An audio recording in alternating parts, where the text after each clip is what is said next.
of us, and to continue to be with us. And we love you. In Jesus' holy name we do pray. Amen. Okay, Robert?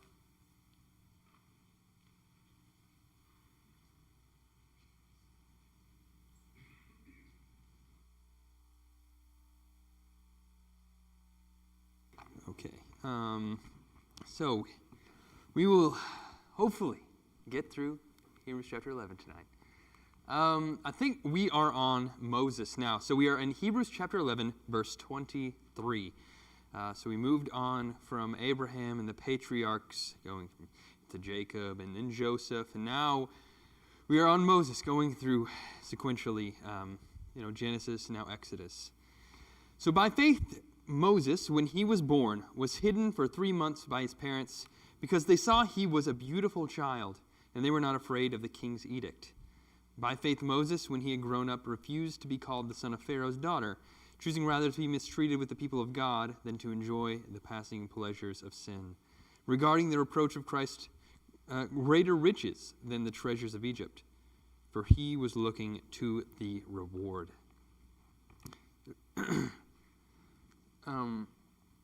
So Moses, here we can see that the midwives and the mother of Moses, they're the first examples, really, in the story. It's not Moses himself, but rather his mother and these midwives. So in the story, what happened? Who can recollect this story from Exodus 1 and 2?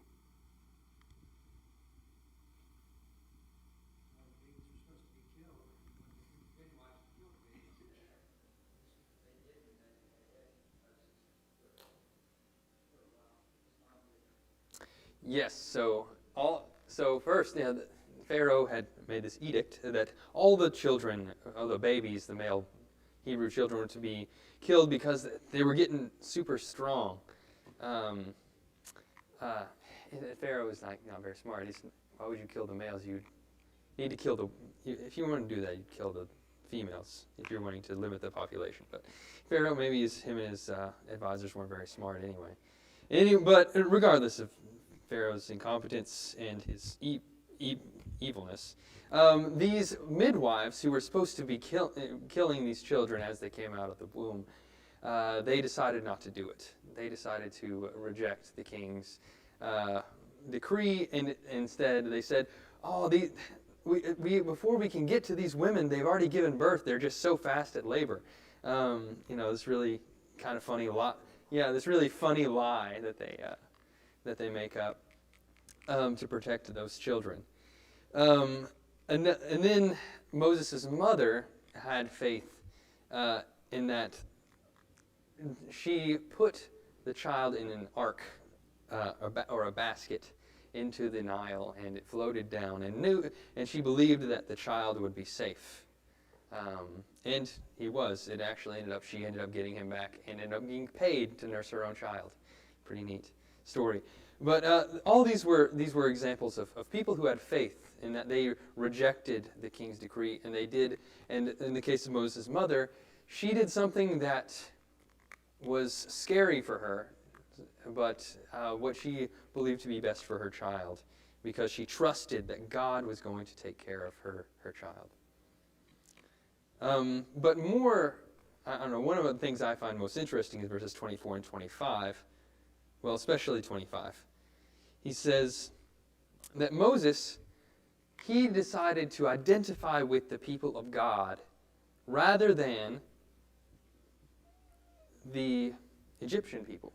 He was raised as a prince. He was raised in Pharaoh's household, but instead of being adopted, he chose to identify with the Hebrew people. So think for yourselves, what would this mean to the audience in Hebrews, this New Testament audience in the first century?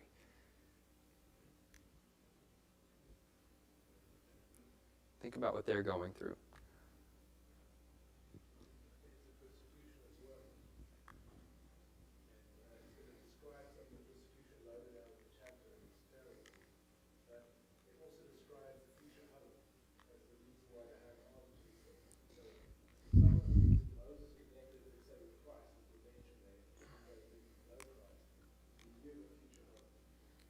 Yes, so he said he looked forward to the reward. And he's basically saying Moses did exactly what you're supposed to do, because he He's worried about them falling away from the church, worried about them falling away from Christianity and deciding to identify with the world and saying, I'm going to put this Christ thing, this church thing behind me, and so that I'm no longer made fun of and no longer persecuted by my neighbors. So they're going through that, and he's saying Moses chose to identify with God's people, even though it meant he missed out on honor and wealth and power that being the son of Pharaoh would, or the grandson of Pharaoh would entail with it. And so he's doing essentially what they're doing. So he's saying, because Moses did it, you also should do this. Look to him as an example of faith, of someone who is willing to forego this honor that is on earth, this honor that comes from the world, in order to get the honor and the reward that comes from God, to bear the reproach of Christ. And especially what I love is like this phrase. It says, choosing rather to be mistreated with the people of God than to enjoy the passing pleasures of sin. So it tells you that sin is pleasurable, but it's just a temporary thing compared to the eternal reward that we get from God, the eternal abode, the eternal home, the eternal honor that we have from our Lord. And so that whenever we're being tempted, sometimes I think about this verse of, I'm going to choose to identify as God's child and to forgo the passing pleasures of this sin, this temptation that Satan's trying to tempt me with. And so look to Moses as an example of someone who's willing to forgo gratifying his own pleasure, and because he wants to please God. Yes.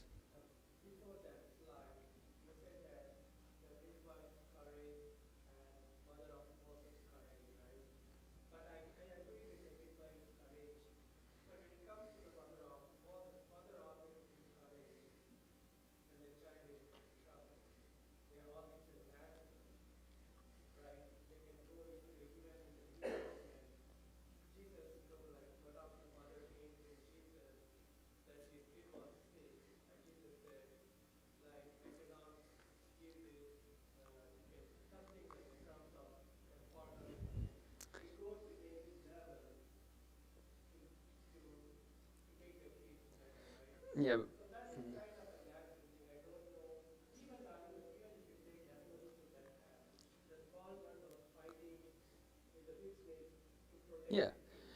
Yeah.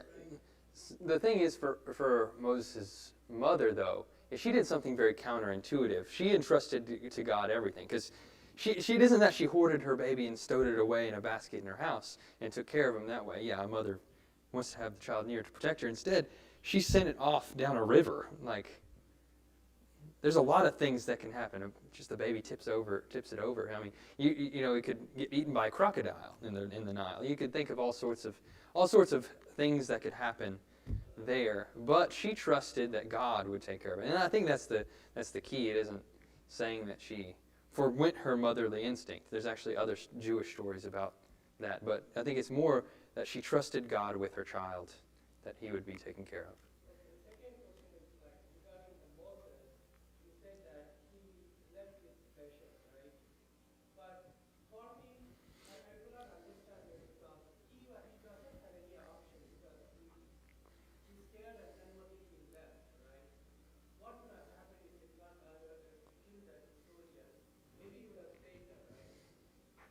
Yes, but yes, you're right. But it doesn't mention.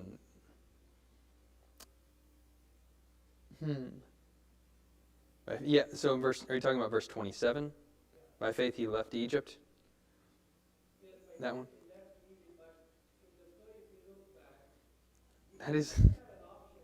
That is true. It does seem. Let's go back to that. What does that passage say? Exodus. Yeah, because it says exactly the opposite of what Hebrews says, doesn't it? I didn't study this, so that is one I'll have to look into. Because it says, you're right, Gideon. Good, very astute observation. So Gideon noticed in verse 27 in Hebrews, by faith he left Egypt, not fearing the rage of the king. Whereas in Exodus 2:14, when it reports Moses, after he killed the Egyptian, he said, then Moses was afraid. And it doesn't say specifically that it was the king, but it does say that Moses feared. So it does seem to be a problem there. Problematic. He could have stayed with and identified with the Egyptians. Instead, he identified with his own people, and that led to murder. But if he had just kept quiet and he hadn't tried to identify with his own people and protect his own people who was being beaten up by the Egyptians, I think that's maybe what it's alluding to. You know, what do you take about that? I agree about the identifying with his people, but what about the fearing the rage of the king in verse 27? That was a result of him taking sides with his people. He had never done that. He had just sided with that Egyptian that was beating up the Hebrew, and he would continue to enjoy the flesh pots of Egypt. Well, another thing, it might be the case that by he left Egypt, it might not be talking about his first leaving of Egypt. It might not be referring to that. That's another thing. Yeah, because there's multiple times he leaves Egypt. It could be talking about the Exodus, right? So, because it does seem to be going that way. By faith he kept the Passover, which was right before the Exodus, but they're very related. That Passover was on the Exodus night. And he kept the Passover, which is, he's just keeping the command of God, which seemed to be like, this thing that doesn't usually happen, that an angel of death goes around killing the firstborn child. And Moses could have just not believed God in that case. So he had faith. He trusted that what God said would be enough, that it would help, that it would mean that the angel of death would pass over them that night. And then it continues with the Exodus story in verse 29. But I already mentioned most of those points up there, so we don't need to talk about that.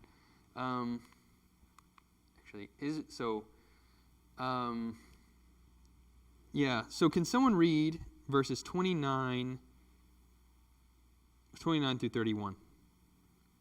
Finish out this section before it gets into the wrap-up.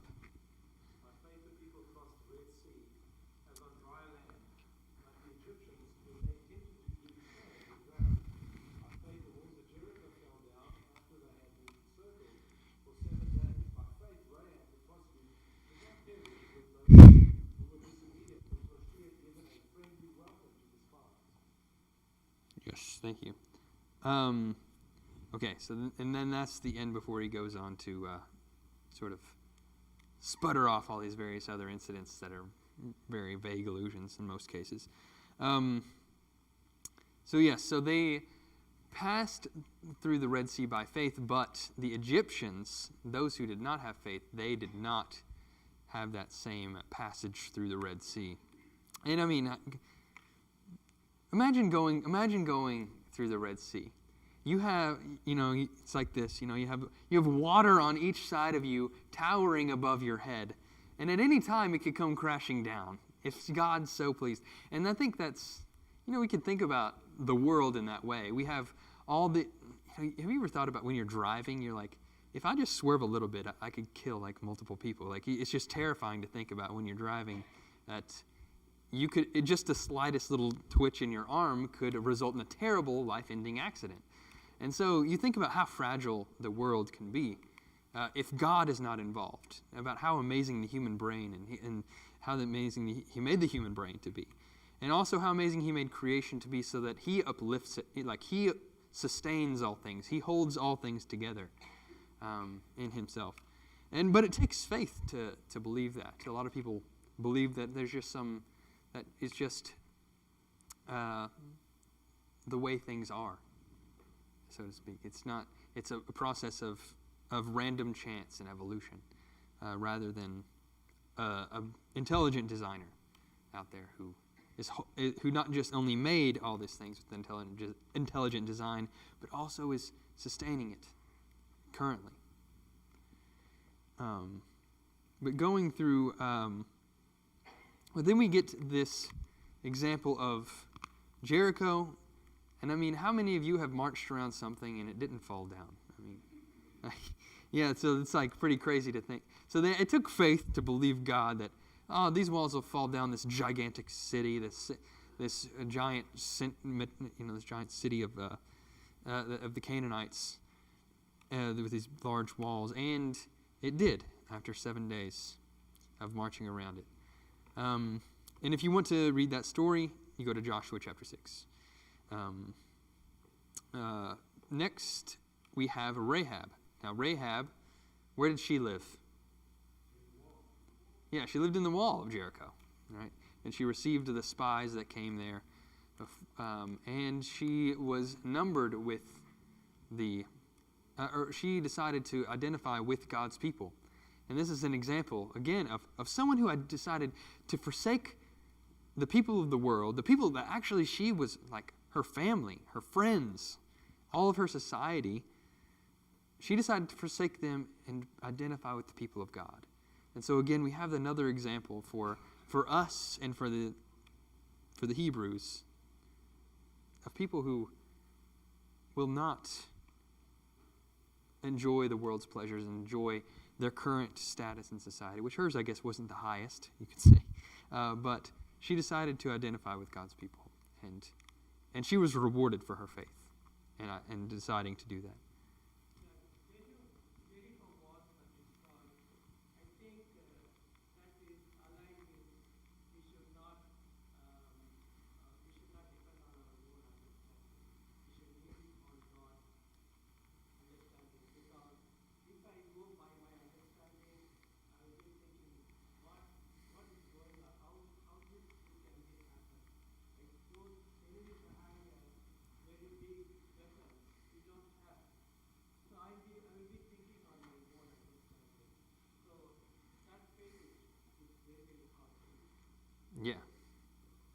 Yeah, it's very, very hard to have this faith that these irrational things can happen because you have faith that God can do them. You're right. Yeah.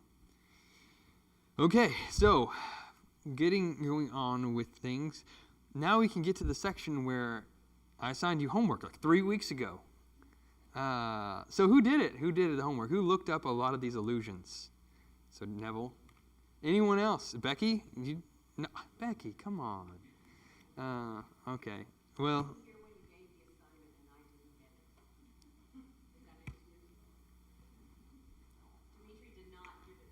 Dimitri, come on. Okay. Okay, well, we'll go through them, and some of them are going to be, you're like, okay, that makes sense. Or they're like, could be this or that. And some of them are like, well, I have no idea what he's talking about here. And so some of these things are from the Old Testament. Some of these things are from just the Jewish history, Jewish tradition. And they're not in our Bibles as we have them. But we know about them from other works. So let's go through them. Does anyone want to read this? Verses, let's see, what would be a good place to stop? We'll start with 32 through 34, and then we'll just continue on from there. Who would like to read 32 through 34?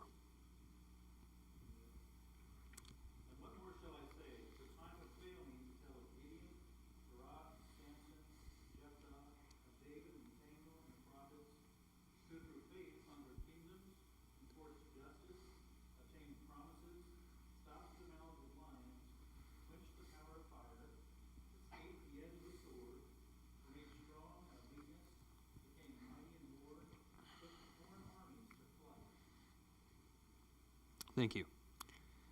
And so he just keeps on listing them after this, but we'll get to it. So here we have so what do we know Gideon, Barak, Samson, and Jephthah from? They're from one specific book of the Bible. Judges. Right, so they were all judges, actually. Barak was not, actually. I don't think he was technically a judge. I think he was just a general. I think he was just technically a general, while Deborah was the judge at the time. Fun stories, if you have, and pretty dark a lot of the time too. and some of these people, these people were by no means perfect, because judges especially, a lot of the point is to show how imperfect these judges were, even though God used them to deliver Israel. But nonetheless, he said that these still are examples of faith, because through them God delivered his people. And so Gideon, Barak, Jephthah, David, and Samuel, and the prophets. So here we go, verse 33. Let's go through phrase by phrase to see maybe what he's alluding to. Who through faith conquered kingdoms. Now that could probably just refer back to the judges. Perform, because a lot of the times they delivered God's people from various enemies. Okay, that's a given one. But performed righteousness. Let's think of an example of maybe some of these guys who performed righteousness in the Old Testament. What could that be? Enforced justice. That enforced justice? Yeah, that is also another way you could translate it. Actually, I like that. I might like that better than this too.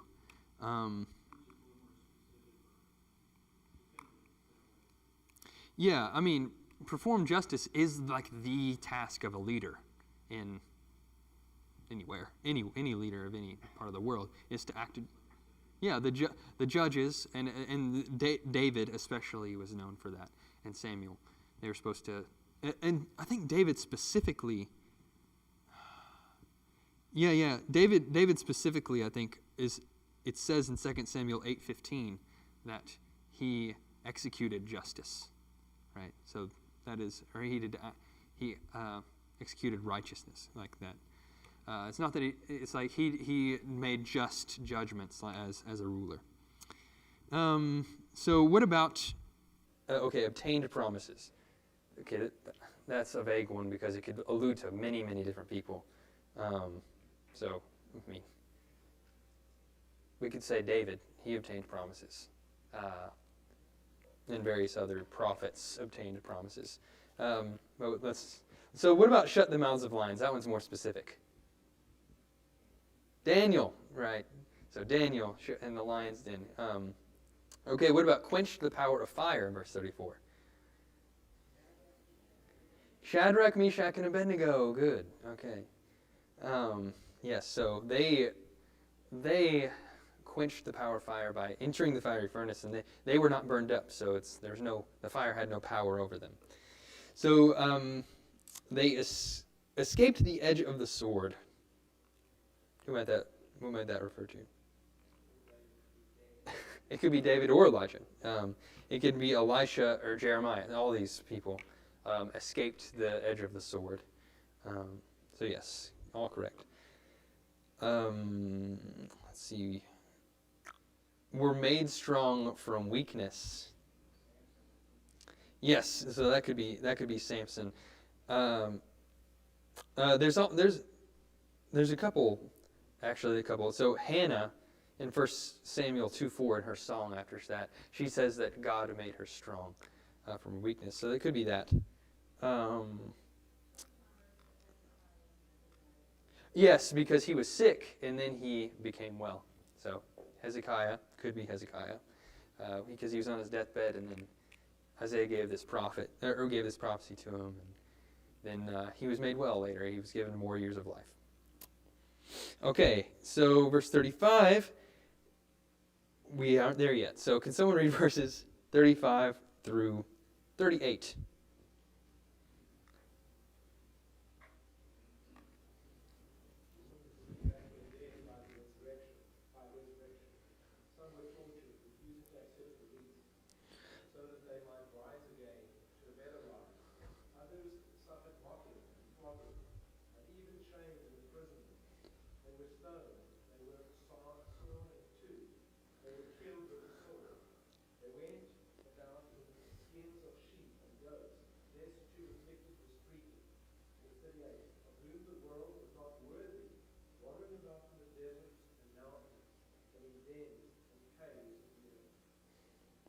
Thank you.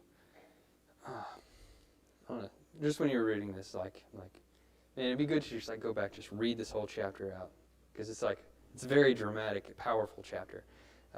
But here, so verse 35, women received back their dead by resurrection.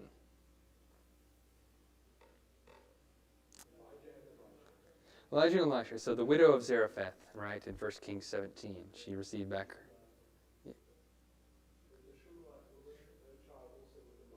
Yeah. That's Elisha. So yeah, the widow of Zarephath and then the Shunammite woman as well.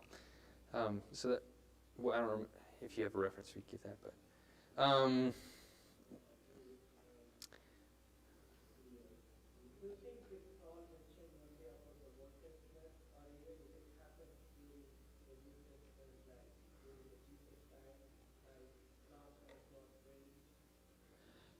It could be, but remember, at this time, the gospel accounts might not have circulated. Everything was mostly by word of mouth. So they might not have known that story yet. By this point in the church history, they would have known about Jesus for sure, but they might not have known about him healing that specific woman. It's more likely that they would know other things that are pre-New Testament. But your point's well taken. It could be that they knew about that story. Maybe he is talking about it.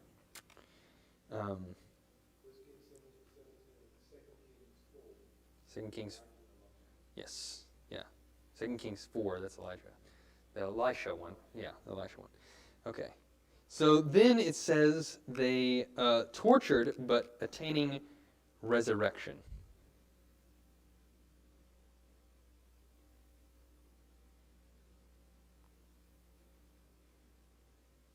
Anyone got any ideas on this one?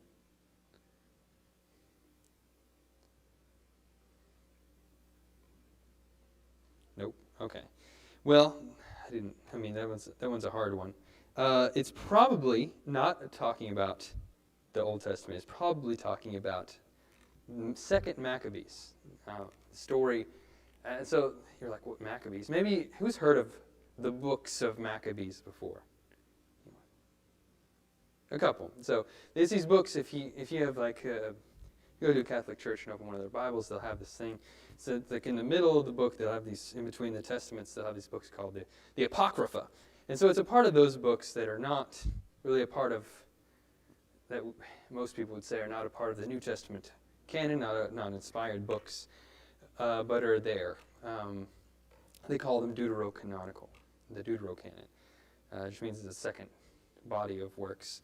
But so the Maccabees, it tells you about the Maccabean revolt, where this guy in 168 BC, this guy named Antiochus Epiphanes, who was a ruler over the Syrian area and also over Palestine at that time, he was persecuted the Jews for their religion, and because they were not sacrificing to Zeus like they were supposed to, and instead they were performing their acts. And so he tortured these people in front of everybody to try to get people to conform.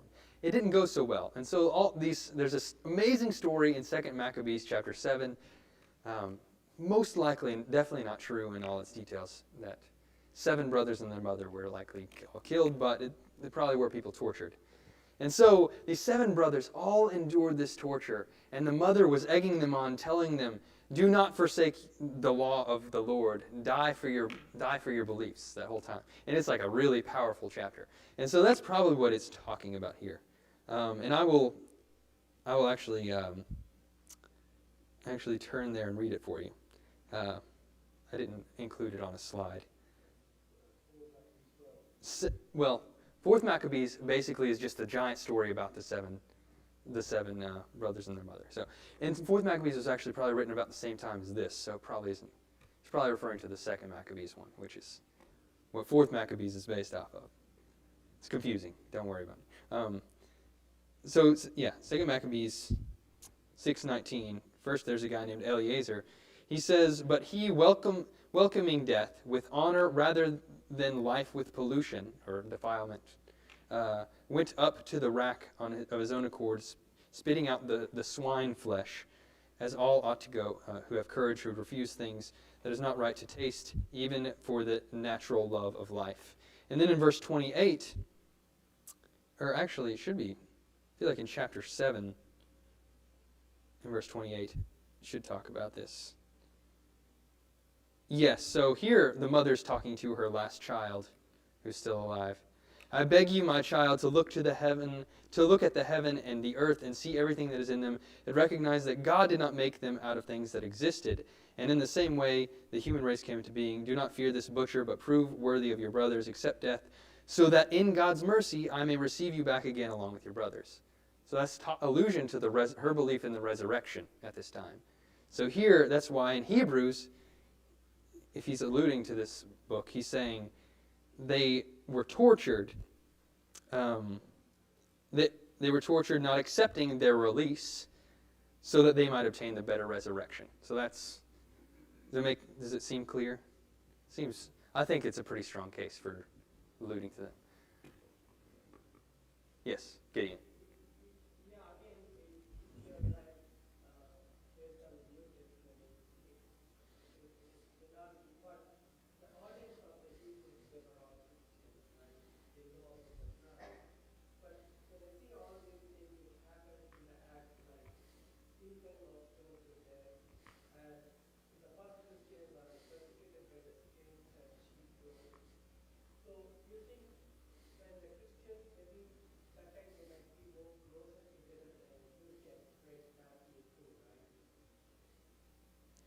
Yeah, the thing is like being stoned isn't. I don't know if that's exactly the same way as being tortured. It's just a form of execution. I guess you could say torture is too, but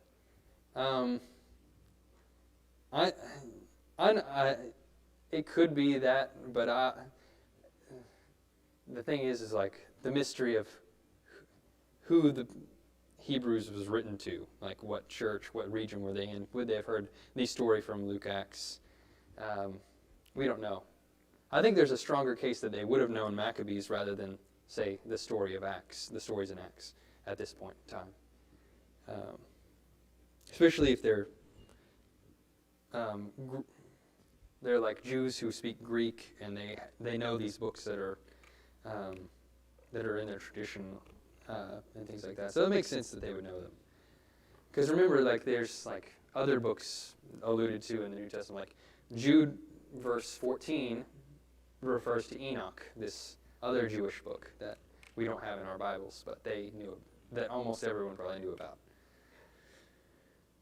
Okay, so let's try to get through this. So verse 36. So there's like some generic experiences here, like, and others experience mockings and floggings. Yes, also chains and imprisonments. I mean, that could talk about, maybe, like Gideon, you could make a case that is talking about Christians. There's various cases for that. But there's also, there's also lots of times where Jews were persecuted for their beliefs in history. So it could be that too. Oh, of the church? Oh, it was Christians? Oh. Yeah, he could have. I haven't read that Josephus passage. I haven't read as much Josephus as I should. Yeah, he might. I know Tacitus, the Roman historian, he mentions the Nero persecuting the Christians. I didn't know Josephus did, but he might. These. So then we get to verse 37. They were stoned. They were sawn in two. So what about sawn in two? Isaiah, yeah. So, yeah, in the lives of the prophets, this another apocryphal story. So it's just legends, right, about how Isaiah died. Maybe it's true. And if it is, it probably is true that it could be true that Isaiah was sawn in two. So just an example of Isaiah dying as a martyr, as all the prophets were rejected and many of them were killed for being faithful to the Lord, whereas the majority of the Jewish population or Jerusalem population was not.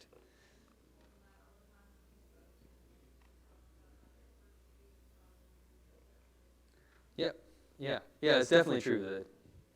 That's very true, yeah. They were tempted and they were put to death with the sword. Yeah, it could be. So there's also there's a guy named Uriah, not Uriah the Hittite, but Uriah the prophet mentioned in Jeremiah. Jeremiah 26, 20 through 23 mentions how Uriah this prophet was put to death with a sword. That's probably what it's talking about. Even though Uriah the Hittite also died by a spear or a sword, but not the same idea.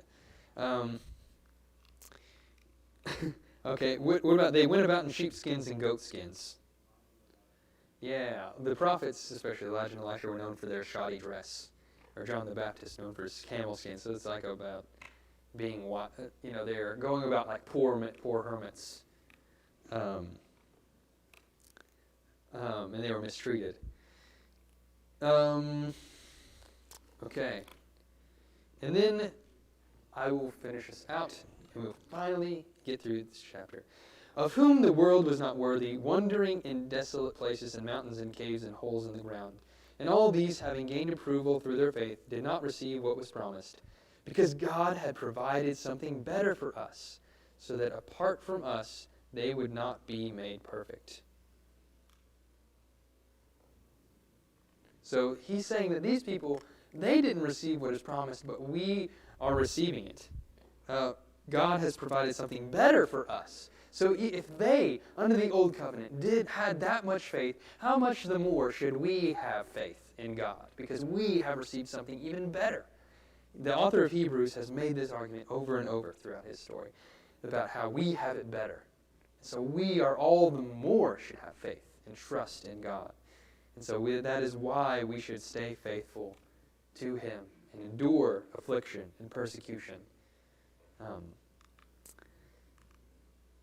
So, as a summary, the examples of faith show us several things. That they believed, though they could not see God's promises. Just like just like us today, even though we cannot completely see all of God's future promises for us, we ought to believe. They suffered because they trusted in God. They rejected worldly gain for lasting promises, like Moses, or like Abraham leaving his homeland to go toward the land of promise. They were able to conquer and achieve the impossible by faith, like going through the Red Sea, or walking around Jericho, making it fall by marching around it for 7 days. And that death is no obstacle to the faithful. And these are the major emphases of this chapter. And he wants to drive this home that throughout the history of God's people, all these things have been true, and it is even more true for us today under the new covenant. Are there any last comments or questions before we class?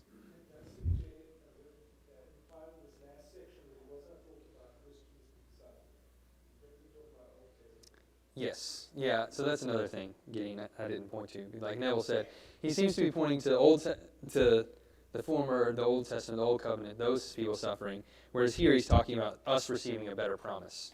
So that's another point for that.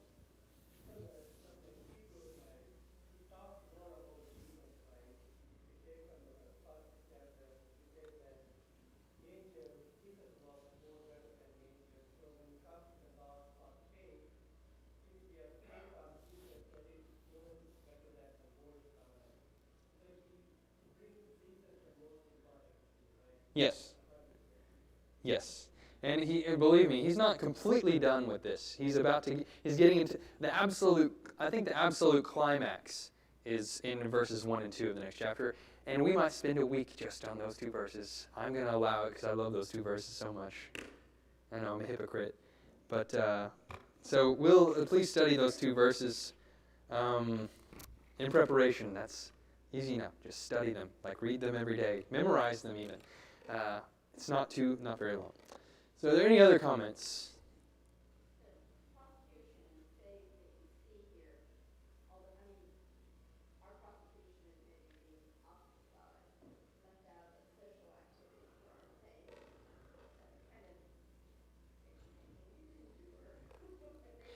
Yeah. And I think that's true. Is you have these examples in Hebrews chapter 11, they're probably more extreme than what these Christians are going through, because he says in chapter 12 they haven't endured to the point of bloodshed, right? They might have, there's some point that they did have property seized from them. Some people were imprisoned. But you're right. I think a lot of them, though, is feeling that social pressure. They might get made fun of, ostracized in public. Even like we might be able to sympathize with that if, being made fun of for believing what we believe. But yeah, so the encouragement is nowhere close to being done in this book, thankfully. Because, all right. So, any last things? Okay, I'll lead us in a quick prayer and we'll be dismissed.